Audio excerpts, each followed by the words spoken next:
Hello everybody, I'm Miss Jessica from EVPL Central, and we're here for our chapter book story time where we preview just a little bit of a chapter book so that you can decide if you would like to keep going with that story. So for today, I just picked a regular fiction book by an author that I really like, and I've really been wanting to read this particular book by her for a while. So we are going to be reading Here in the Real World by Sara Pennypacker. And this is the same author that wrote the book Pax, about the fox that the little boy has as a pet and then goes to find again. So she is an excellent author, and I'm very excited to dive into this story. All right, so we are going to see what this book is about. Ware can't wait to spend summer off in his own world, dreaming of medieval nights and generally being left alone.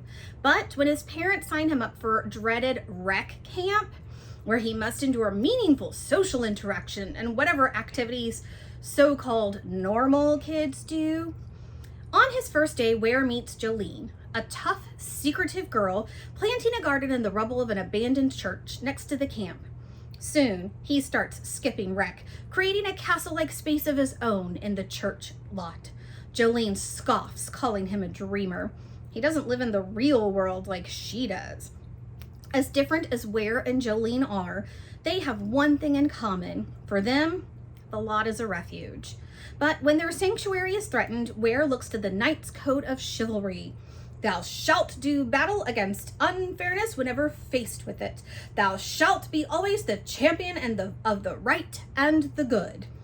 And vows to save the lot. But what does a hero look like in real life? And what can two misfit kids do? All right, so we're going to go ahead and start with Chapter 1. Chapter 1.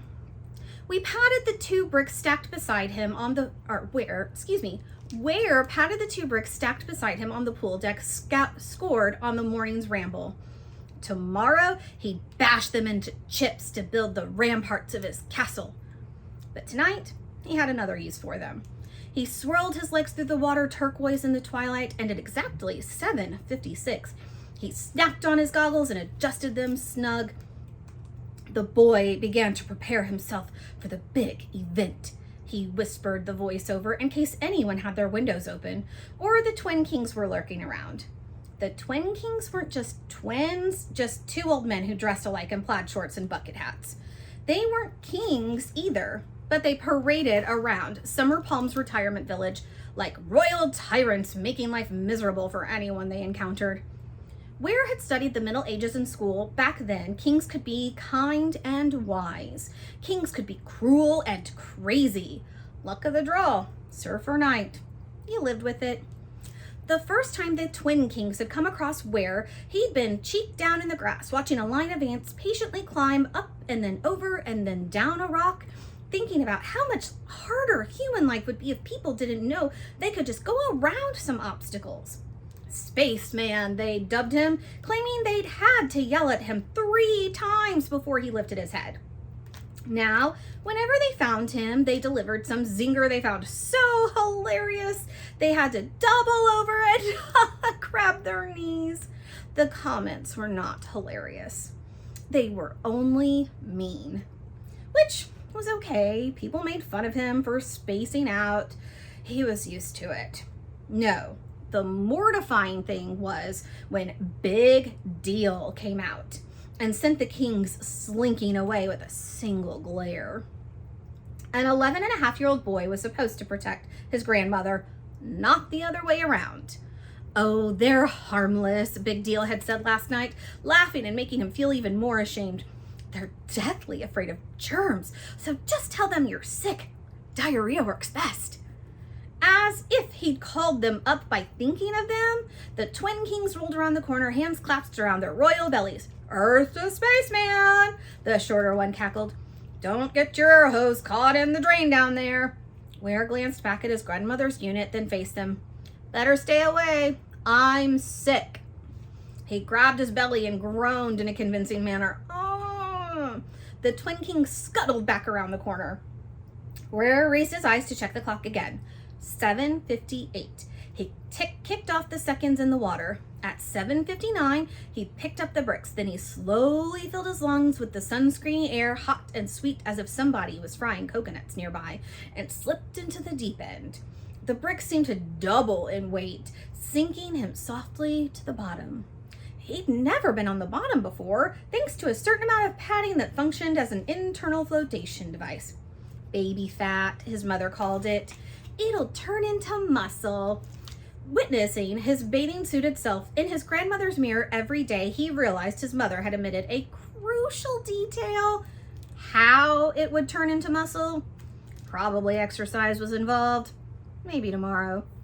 Where located the 4 huge date palms, each one anchoring a corner of the pool. Their chunky trunks staggered in the ripples like live gargoyles. At 8, the twinkle lights winding up those trunks were set to come on. Tonight, he would see it from the bottom of the pool. Okay, the big event was not exactly a dazzling spectacle, but he discovered that everything looked more interesting through water. Mysteriously distorted, but somehow clearer too. He could hold his breath for over a minute, so he'd have plenty of time to appreciate the effect. 5 seconds later, though, a surprise. The palm fronds began to flash red. Ware understood right away. Ambulance. 3 times already in the weeks he'd been at Sunset Palms, he'd been awakened by strobing red lights. No shock in a retirement place. He knew the drill. The ambulance cut the siren at the entrance, no sense causing any extra heart attacks. It parked between the buildings, and then a crew ran around poolside where the doors to the units were sliders, easy to roll the stretchers in and haul the people out. Don't be afraid, he telegraphed to whoever lay on the stretcher, the way he had other times. Scared people seemed like raw eggs to him, wobbling around without their shells. It hurt just to think about people being scared. While he watched the date palm's pulse, he thought about being happy instead. How happiness could sneak up on you, like for instance, when your parents send you away for the summer to your grandmother's place, which you know you'll hate, but it turns out you love it there. Because for the first time in your life, you have long hours free and alone. Well, except for maybe 2 old men, so harmless they're afraid of germs. An egret, as white and smooth as though carved from soap, glided through the purpling sky. In a movie, a single flying bird would let you know that the main character was starting out on a journey. Ware wished, the way he always did when he saw something wonderful, that he could share things like this. You see that? Wow.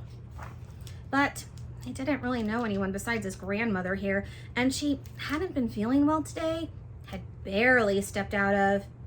Ware released the brick and burst to the surface, snapped off his goggles, and saw big deals, sliding glass doors gaping open like a gasp. 2 EMTs inside bent over a stretcher. A 3rd EMT squinted toward the pool, her white coat flashing pink in the lights as if her heart beat in the neon. Mrs. Sauer from Unit 4 hovered behind her, bathrobe clutched to her chest, face clenched. She raised one bony arm like a rifle and aimed her finger right at Ware. Ware shot over to the ladder, slapped the water from his left ear, his right, and he scrambled out. And as he scrambled out, he heard, "That's her grandson, off in his own world."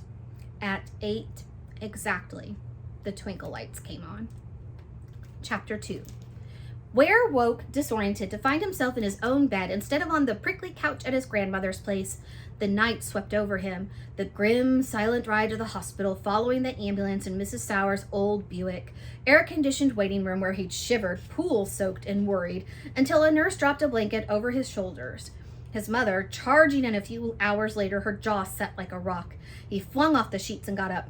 Halfway downstairs, he heard his parents talking in the kitchen. "Except that's not what you wanted," he heard his father said. I know, his mother said. "I only wish." Ware hurried the rest of the way down. "What do you wish, Mom? Is Big Deal okay?" His dad slid off the counter. "You all right? Tough night yesterday." "Mom, how's Big Deal?" "She's awake," his mother answered, looking down into her coffee. "She'll be okay." "Oh, good. So when am I going back?" "Back?"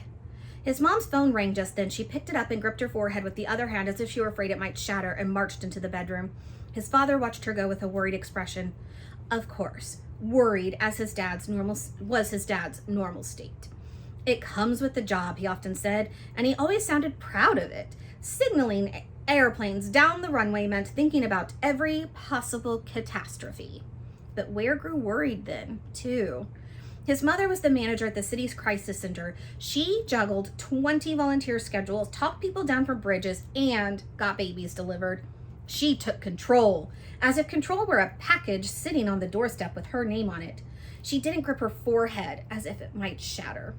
Dad, big deal's okay, Mom said. When's she getting out? Well, she is okay. She just let her blood sugar get low yesterday. That's not good in her condition. They'll have to. Her condition? Is Big Deal sick?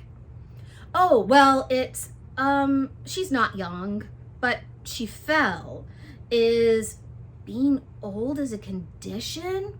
She fell is the thing. They need to make sure she's all right. Oh, okay, good. So what about the plan? The plan? I spend the summer there, so you and Mom can work double shifts. Buy this house. The plan? Oh, well, that was plan A, his dad agreed. He picked up a summer rec brochure from the counter. Plan B might be a little different. Chapter 3. Ware stood at the kitchen door, forehead pressed to the screen, building his argument. He could stay home alone, so no, he sure did not need to go to rec again, if that's what they were thinking. Rec was another name for daycare, with heat rash and humiliation thrown in free of charge. The first time he'd gone to the program had been the summer after first grade, and the memory still hurt. Go join in with the others, a teenage counselor had urged. I am joined in with the others, he'd answered, bewildered. No, I mean, inside the group, you're outside. Ware had studied the situation, trying to see what the counselor saw. He saw something different. He saw a huge space with kids scattered all over. The outside as part of the inside when it's people, he tried to explain, then felt his face burn when that counselor had leaned into another counselor and laughed. In that precise moment, he'd learned that the place had always felt so right, standing enough apart from a situation that he could observe it in the castle watchtower, as he'd come to think of it later, was wrong. Afterward, Ware had tried to forget the embarrassing episode, and that was when he'd learned the cruel irony of memory. You could be capable of forgetting things. Ware himself, at 6, routinely forgot to comb his hair or bring home his lunchbox. But the harder you tried to erase something from your brain, the deeper it got engraved. The other kids hadn't forgotten either. The outside label stuck to him summer after summer, invisible but undeniable like a bad smell, and outside was where they left him. Which was okay, although from then on he made certain to appear to be part of the group if any grown-ups were watching. It wasn't hard. Joined in was simply a matter of geography to grown-ups. A few steps one direction or another did the trick. No matter, he wasn't going back. Not even for the week or two until he could return to Sunset Palms. He'd been really happy there. The pool had been barely over his head and so narrow he could practically touch both walls at once. But the instant he'd slipped in, he'd always felt good, really good. And something about it had worked like fertilizer on his imagination. He'd had dozens of great ideas drifting around that pool, hundreds. Even better, when he told his grandmother about his report defending medieval castles and how he wanted to actually build a model to see for himself how life had been for knights, she'd shocked him by waving her hands over the dining table and saying, "Build it right here. We'll eat our meals at the counter, and that's that." At Sunset Palms, he'd spent entire blissful days exploring the neighborhood, picking up things for his model, whole nights happily building it. He'd been a little homesick, sure, but something that had been clinched tight inside him his whole life had loosened. He stepped into the backyard looking for something to convince his parents so that he could keep busy for a week or so. The yard seemed to shrug an apology. The boys surveyed a wasteland, he voice-overed silently, of course. Wasteland was an exaggeration, but not much. Mr. Shepherd wasn't a spend money on yard maintenance kind of landlord, and his parents weren't the spend time working on a lawn kind of parents. So the yard was barren. Besides, an old shed crammed with junk abandoned when the previous tenants left a decade ago. There were only a couple of rusting lounge chairs and a listing picnic table. They seemed to be gasping for final breaths before the weeds drowned them. Wasteland, he repeated, which was, he suddenly realized, exactly perfect. He jumped off the step. A stunningly great idea had just sprung, even without the imagination-boosting benefit of a pool. When his parents bought this place at the end of the summer, they'd own the backyard too. The lounge chairs could be broken down to make armor. The shed would work as a throne room. The picnic table could be a drawbridge, which he sawed off the legs. He turned the narrow side of the yard into a barbican, the courtyard of deathly obstacles for attackers. No boiling oil, obviously, but definitely a catapult. He'd notch toe holds in the wooden fence and take running leaps to climb the top, mounting the ramparts, it was called. This last was such a satisfying image, he replayed it, this time in classic knight's stance. Chin up, chest out, advance boldly. Ware dropped the picnic table and stretched out. Sometimes he wished he lived back in the Middle Ages. Things were a lot simpler then anyway, especially if you were a knight. Knights had a rule book, their code of chivalry, that covered everything. Thou shalt always do this. Thou shalt never be that. If you were a knight, you knew where you stood. Too often, Ware wasn't even sure where he was standing. Sometimes he felt as if he were wafting, in fact. A little drifty. His mother, like the knights, operated from a clear code, and she was always trying to share it with him. If you aren't thinking 3 steps ahead, she would say, for example, you're already 4 steps behind. The trouble was, Ware hadn't the faintest clue how to unravel an advice puzzle like that. His father lived by a code also. Made up of sportsy sayings, it was equally undecipherable. Ware! His dad called, just then from the back door. Given the level of irritation in his voice, Ware knew he'd called a few times already. He jumped up. Sorry, what? Inside, team huddle. Chapter 4. Ware's mother sat at the kitchen table, gripping her phone. What happened? His dad took a seat. He patted the chair between them. Ware stayed standing. What's wrong? When she fell, your grandmother fractured her hips. Both hips. His mother's voice was extremely cheerful and determined, but it had gone up into a strange new register. She'll have to have them replaced. Replaced? Images of things that got replaced presented themselves unhelpfully in his mind. Batteries? Light bulbs? Toothbrushes? Hips didn't fit. Artificial joints. Surgery. Nothing for a child to be concerned with. His mother smiled hard, but she blinked her eyes quickly. Ware felt the world collapse a little, as if it had suddenly remembered it was hollow at its core. Was his mother going to cry? His dad seemed to shaken as Ware by those blinking eyes. He took over. Hip replacement is a common operation, and your grandmother is pretty tough. Pretty tough? Ware almost laughed at that. Big Deal was always asking piercing questions. She's direct, his mother explained in excuse, and she expected answers. Whenever they saw her, holidays mostly, she ran the visit like a military maneuver. Even the Thanksgiving turkey had seemed to salute when she walked by. He'd been kind of scared of her, actually. But staying with her, he'd experienced the flip side of her toughness. Instead of holding it up against him, she'd wrapped it around him like a shield, the way she'd done with the twin kings. I'll help her out, do stuff for her when I'm back there next week, he said. His dad shook his head. Both hips, at the same time, means a longer rehab. She won't be able to go home for a while. Probably not this summer. Which means, Ware's mom straightened. Don't worry, Ware. I've got your summer all planned out. Ware saw her brighten with the energizing pleasure schedules always brought her. No, Mom. Please, he tried. Schedules made him feel as if he were being sucked into a pit of tar. I'll drop you off at the community center on my way to work. You'll take the 3:45 bus home. You'll bring lunch because you're not paying for the junk they serve there. Now on weekends, the light seemed to dim over his head. Apparently, the city wasn't content with ruining weekdays. They had weekend wreck too. Weekend wrecked was more like it. His mother was just explaining dinners when he managed to gurgle from the tar pit. No! Excuse me? No what? Wreck! I want to stay home. Vashon is around until August, and Michaela is... Where you'll go. Now, we'll both stop home for dinner most nights in between shifts, but I'm old enough to... You're going to Wreck. Now, sunscreen before you leave, SPF 80 at minimum, hyperallergenic. I'll get a case. Remember the tops of your ears. Stay hydrated. Now, by mid-July, Ware looked to his father. His mother made the rules, but sometimes his father's jaw hung open worshipfully. After 15 years of marriage, he was still bedazzled by the way his wife could snap into action.